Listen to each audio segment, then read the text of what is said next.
Hello everybody! So today we're back with another update to the Dark Souls project I've been working on. Today I feel like it's a update I've been putting off for a really long time, so I decided, I got some time off now, so I decided to start doing a lot of content. So I'm just showing off what I've been doing today. Hopefully it gets you guys excited. I do plan on releasing it by the end of the year. I do know that I said that it was going to be out by the 14th, I said, and today's the 15th, so I am sorry about that. But without further ado, let's get into the content.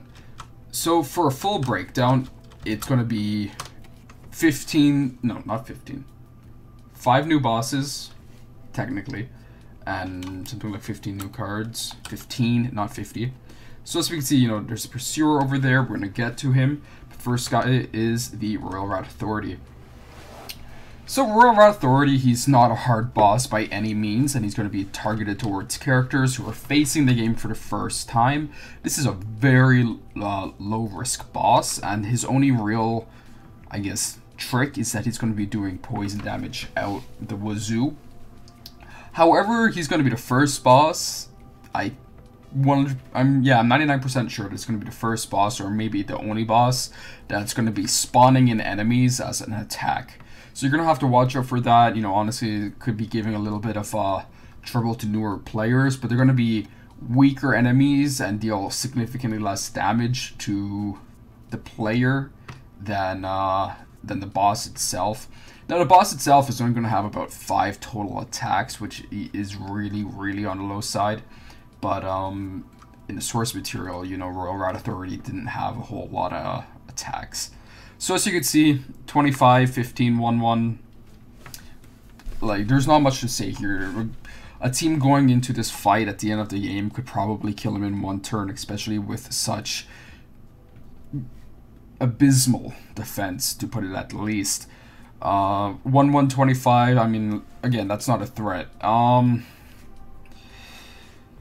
His only real heat up is adding 1 extra card, because like I said, this is going to be geared towards characters going in with not a whole lot of idea, and maybe characters or players that might even be well versed in the game but got screwed over on RNG matters, such as getting important equips early on and not being able to support having a high DPS. That's what I went into this boss with, keeping in mind that we do need a boss just in case things go quote-unquote tits up, so to speak. So I made him fairly easy. I do like how this one turned out. I think this one's pretty good for what it is. 3-1, again, with the easy encounters, it's just going to be, if you're trying to keep it easy, if you're trying to just have fun, this guy exists. So to change pace, I can't really surprise anyone with the next boss, because you can see him in the top left corner, but here is the Pursuer. Oh, one last thing I want to say before moving on to the Pursuer. Yeah, I know that this isn't the model for Royal Rat Authority, but it's difficult to export Dark Souls 2 models, and nobody has a model of Royal Rat Authority, so I just put a large rat. Sorry about that. So here's the Pursuer. I quite like how his model turned out. You do even get a nice bit of detail on his chest, his back, his weapons, his greatsword, his great shield. I have him floating, which is a nice touch that I like. But to get onto his card, he's going to be a early to mid boss. He's going to be a little bit on the weaker side in terms of health and defense, but his attack's going to be pretty high, and he's going to be following that glass cannon kind of ideal. So he has 4 total cards, and in his heat up he gets 2 regular cards, 2 heat up cards, and most of his cards are actually going to be heat up cards. So I think this adds a lot of variability to his play. You could either get 2 really, really hard cards or 2, medium tier cards. So yeah, this card, I structured it in keeping in mind that, I want to have a lot of heat up cards, and that was what I wanted to do. Because with each of the bosses here, I'm trying to implement something new, something different. Especially with a project that I'm working on that I do not want to reveal until it's almost ready, like 2 days from release ready. That one as well, not to say too much about it, I'm trying to do very, very different things. It's coming with a character that is not going to be found from anything that Steamforge is going to make. I pride myself on being able to make content like that. And even if Steamforge does go forward to make that character, I mean, all the power to them. Honestly, it's their IP, but the way that I've structured them, I'm really happy to release it as it is. I think that character is going to be a lot of fun. But that's for another video. Back to the Pursuer. I wanted to build up this kind of, every time you play, it's going to be different. So this kind of variable. Every time you fight him, you know, maybe you're going to get really lucky. You're going to get some rather, you know, mediocre cards, or you're going to get some really hard cards, which is what I keep saying. But yeah, other than that, you know, there's nothing too special about him. He borrows the +1 extra stamina against this unit on heat ups, so he's going to be a little harder to take down with burst damage. His regular behavior cards, they're going to be a little on the weaker side, just to offset the whole heat up. And unfortunately, you know, I don't have any of the behaviors with me right now, so I can show you guys. But in the next update, you know, I'm going to be showing all that. And also, you know, you can always follow my my imager, which I put all over Reddit. The I just poked myself in the eye. But the subreddit for Dark Souls board game, I believe it's r/Dark Souls board game. Put all of my content up there. So if you wanted to make these printable, it exists there. Next character is Champion Gundyr. Oh. So Champion Gundyr I made as endgame boss. And this is very apparent by many things. First of all, the 4 defense. 4 defense, obviously, you know, that's not something that we normally see. That's pretty difficult, honestly, especially paired with high health like that. So Champion Gundyr is going to be similar to Pursuer in that he's going to have a lot of heat up cards, but all of Champion Gundyr's heat up cards are going to either be game changing or reflects his behaviors in the main game. Now Gundyr might change to have a complete overhaul so that every time when he enters his heat up, all of his attacks become heat up cards. Now that will keep in line with the game, especially with, you know, him getting all these extra combos. Now I'm gonna ruin the surprise. Champion Gundyr, his little trick is that he's gonna get a dodge or a damage kind of retaliation, which isn't so much you deal 5 damage to him, you take 5 damage. It's for example, his regular one could be oh, look at that Warframe dev stream. You could get something like dodge counter, which will be if you don't deal so much damage to him, he will jump 2 spaces to the left of you, or 2 spaces to the right of you, or behind you, or towards you. I like that. That's something that personally I really wanted to do, especially with Gundyr, you know, dodging all over the entire arena and really being a nuisance to you with these long attacks, and that's what I'm going to try to mimic. So yeah, some people are going to be like, oh my god, I can't believe this guy, you know, ruining my life here. But like I said earlier on, you know, all of these bosses I wanted to implement something that I haven't done before. And I haven't done any kind of like damage mitigation or damage avoidance, or, you know, kind of like chance or counter cards. So this is something that's just more fun for me. He's going to have to go through some extensive playtesting to see if that 4 defense is really too high. I know the first time I threw out the idea of putting in a 4 defense character, everyone lost their mind, so it might be rolled back to 3. Again, we'll see. Playtesting will reveal that. And again, you know, just to look at the model, I really like how Gundyr's model came out. You know, it's a little less in quality as the Pursuers, but unfortunately I had to make a lot of cutbacks to be able to fit a Dark Souls 3 model in this one. especially Gundyr. His OBJ was so detailed, it was insane. So I had to roll it back quite a bit, going less than 20% of what is it, a smoothing. So it looks good. You could tell that, you know, it's Gundyr, especially with his halberd. It still has a lot of its key features. His armor still has key features, and if you look at the two, you know, you could compare them and say, yeah, it's the same guy. So again, I like it. You know, nothing super fascinating going on with his model. It reflects his card. Yeah. So last people, I mean, everyone knows who they are if you've been following it, and honestly, if you looked while I was talking about Gundyr, you know who it is. It's going to be Nameless King and King of Storm.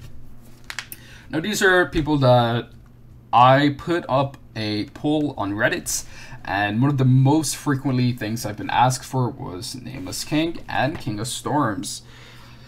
So again, Nameless King, you know, we got the 4, and I have completely intended to make Nameless King a mega boss, one of the hardest bosses in the game. He's going to be extremely powerful. He's going to be utilizing some new things I'm going to try to implement, which is, I'm still not sure, you know, Nameless King, I haven't really done any of his heat ups yet, sorry. So, you know, it's really difficult for me to imagine what I'm going to do here, and I do already have a card where it's, you know, kill one card, another one spawns. That's going to be a Pontiff, which I haven't included on this table, but will be included on the upcoming tabletop expansion. So to talk really quick, King of Storm, you know, he's going to be a little bit on a weaker side to mirror his DS3 counterpart. You know, I found King of Storm the easiest part of the fight. You know, he's just going to be being a general nuisance, honestly. Jumping from one part of the stage to the other part of the stage, you know, moving toward, attacking the furthest player. That was one of the things I'm going to do. I'm going to add a new icon to target out the furthest player, and you know, you're going to be seeing that in Pursuer, Gundyr, and these guys. That's something I've wanted to do for a while, but I'm going to get into it now. So for King of Storms, let's just talk about this guy first. Nothing really special about him. He's a 2/120 boss. He has no heat up at all, and he gets 4 behavior cards. I'm gonna probably give him something like 8. They're gonna be jumping around, so it's not gonna be super fast. Also, both of these guys are immune to status effects. I might redact that on King of Storms. I probably will, because of how he's going to be running around. Adding Toxic or Bleed to him is going to be super beneficial in terms of getting this guy out of the way. Anything else to say on my behalf is that, you know, there's not a whole lot to say, honestly. You know, he's a little bit on a weaker side, kind of underwhelming. I might, you know, change that. He's not going to be the star of the show here, though, which is what I'm trying to avoid doing by making, you know, King of the Storm so increasingly, like, difficult, especially, you know, further on in the fight. Oh my god, this guy's insane. And you get to Nameless King, and you're like, how is anyone supposed to beat this guy? So what I just wanted to do was I wanted to have King of Storm, you know, warm you up, get you close to the idea of the mechanics I'm going to be putting into play in this fight, then, you know, throw it on its head with Nameless King coming in and turning it up to 11. And, you know, I put King's Power for King of Storm, and Nameless King I put King's Ambition. And I said, good luck. That's a joke, but I liked it, so I put it in there. He's immune to status effects, and there's not a whole lot else I could say. He's gonna have specific cards that do specific things. So it might be reshuffle, jumping around, attacking furthest player, attacking nearest player, attacking aggro, attacking the person with least amount of threat. I don't really know. Like I said, I've only started his behavior cards. I haven't even touched his heat up cards yet. A lot of these characters, you know, I have a fair idea what I'm going to do. It's just a matter of going in and doing it. I've started pretty much everyone. I've started their behavior cards, but not everyone. Royal Rat Authority is closest to being done because he's only getting about 5 cards. He's going to be a very simple boss, like I said. Nameless King, he's going to be a mega boss. He's going to be a 2-part mega boss. So I hope everyone who attempts to tackle Nameless King does so with a whole lot of ambition and well-optimized gear. Otherwise, you are going to have a bad time. Now, usually this is the end of my video. However, this isn't all I've done. I've created a new character, which is the Mercenary. And along with that, a bunch of equipment. Now, this isn't the finished model. There's going to be a whole lot more cards. But let's get talking about the Mercenary first. So, obviously, you know, he's going to be a strength dex character, and he's going to have very little faith, which kind of makes sense. And his low faith is offset by the fact that he gets 30 intelligence and 33 strength. So he's going to be functioning as most, you know, tank characters will. And this is going to be the first character that I've created with 2 abilities. So we're going to get right into this. We have Ambidextrous and Bloodthirsty. Ambidextrous, all equipped twin blades, deal +1 damage. This is kind of to give a more specified and specific playstyle. I want to, you know, utilize the Mercenary using twin blades, twin blades, twin blades, twin blades, twin blades, and Onikiri and Ubadachi. So, you know, it's kind of bordering making these a little OP, especially when you see some of like the legendaries that I've added here. But I mean, hey, you know, I wanted to do something different. He's also going to be like a low-grade dodge. He's going to have high defense, well, potential for high defense, and potential for extreme amounts of DPS. Now, his second ability, which is not a passive, but a secondary active, is going to be Bloodthirsty, which is once an encounter, or once per spark, depending on how you play. The Mercenary can attack with both one-handed swords for +1 stamina cost per attack. What this means is, assuming that we're using the Cell Sword Twin Blades, we could use the 2 stamina attack for 2 black dice on and 1 repeat. We could do that twice for the total of 5 stamina. So, actually, no, it's going to be 6. It's going to be 2 stamina, 2 stamina, and 2 stamina, because it's going to be +1 stamina cost per attack. Now, this can seriously be offset because I'm going to be adding in the Ashen Estus Flask, which is going to be an Estus Flask that only heals stamina. Now, this is more for my play, but I don't know if anyone else wanted that. I'm also going to be adding in a ring which offsets some stamina, you know, usage, and this character is very much a burst damage dealer. So when we get to items like Onikiri and Ubadachi, if you're looking at that, that's 8 stamina, which is a staggering amount. I'm going to be putting things where it's like, you know, -1 damage, -1 stamina at a cost of something, or just flat out -1 stamina cost per attack. This is mainly going to be targeted towards the Mercenary, honestly, because, you know, you're going to be seeing things like needing so much stamina to be able to use attacks.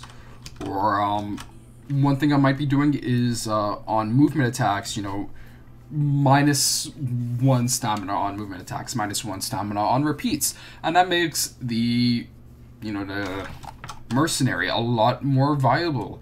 So that's going to be things they're going to be adding in, and, you know, everything you see here, it isn't, you know, a final product. I do want to add a couple more twin blades, because although we already have some in the base game, I do feel it's an underwhelming number. We have, I think, 3 or 4.